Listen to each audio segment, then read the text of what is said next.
If the CBC didn't have double standards, why? They'd have no standards at all.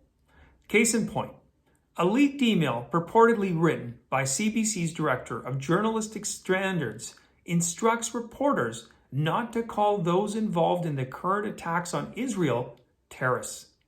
The email, dated October 7th, written by CBC's Director of Journalistic Standards, George Akey, says, "Do not refer to militants, soldiers, or anyone else as terrorists. The notion of terrorism remains heavily politicized and is part of the story.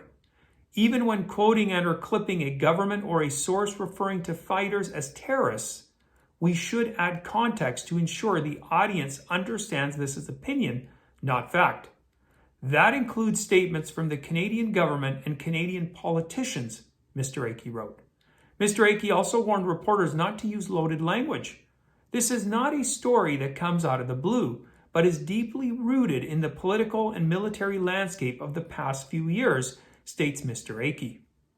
All right, so let me get this right, CBC and Mr. Akey. You had no issue with loaded language when referring to folks who protested vaccine mandates and or made disparaging statements and signs about our current liberal overlords.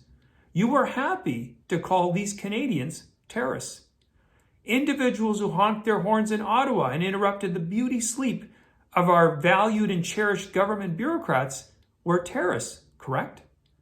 But from what I can see, folks who I've witnessed on various social medias who have posted videos of them raping and murdering innocent women and children, why, they're not terrorists? Or those who've uploaded videos showing they're holding hostages of, again, lots and lots of women and children, and in some cases they will be turned into sex slaves. Or I saw a video of a woman who was obviously brutally sodomized and people were celebrating it. These are not terrorists. Folks who randomly went about shooting young people attending an outdoor peaceful music festival aren't terrorists. They're somehow freedom fighters. What exactly are they? Folks who paraded around and celebrated the mutilated and decapitated bodies of their victims are somehow just soldiers fighting a just war? Thank goodness for the moral clarity of the CBC. I mean, if it weren't for them, I don't know how I would be able to tell the real terrorists, those living among us in Canada, from those gentle souls that are with Hamas.